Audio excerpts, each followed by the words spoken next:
حضرت علی سے روایت ہے کہ رسول اکرم صلی اللہ علیہ وسلم نے فرمایا، 7 ایسے اشخاص ہیں جنہیں تم قبر میں دفن کرو گے تو ان کے رخ قبلہ سے پھیر دیے جائیں گے۔ ساتھ ہی فرمایا کہ جا کر قبریں ادھیڑ کر دیکھ لو، اگر ایسا نہ ہو جیسا میں نے کہا تو کہہ دینا میں غلط تھا۔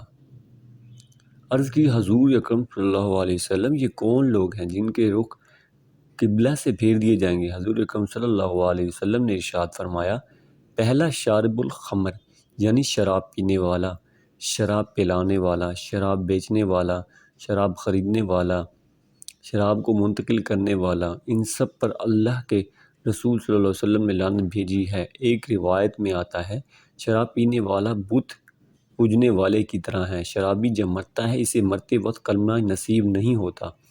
دوسرا یہ کہ اس کا قبلہ سے رخ پھیر دیا جاتا ہے۔ نمبر 2، انسانوں کی خرید و فروخت کرنے والا، یعنی وہ انسان جو انسانی اعضاء یا مکمل انسان کی خرید و فروخت کرے، اس کا رخ بھی مرنے کے بعد قبلے سے پھیر دیا جاتا ہے۔ نمبر 3، جھوٹی گواہی دینے والا۔ نمبر 4، سود کھانے والا، سود دینا، سود لینا، سود لکھنا، یہ سب اس میں شامل ہے۔ سودی لین دین کے گناہ کے 70 درجے ہیں، سب سے کم درجہ اپنی ماں سے زنا کرنے کے برابر ہے۔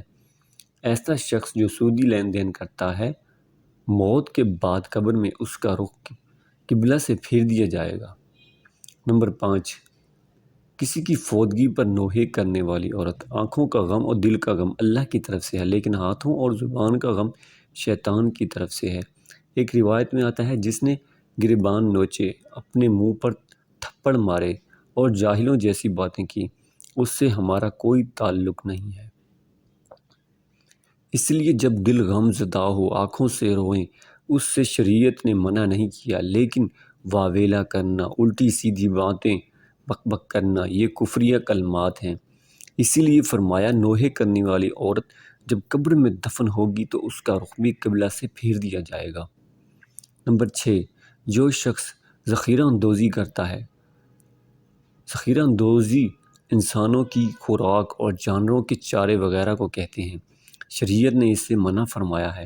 حضور اکرم صلی اللہ علیہ وسلم کا ارشاد فرمایا، جس شخص نے 40 دن تک ذخیرہ اندوزی کی، اللہ تعالیٰ اسے 40,000 سال تک جہنم کی آگ میں جلائے گا۔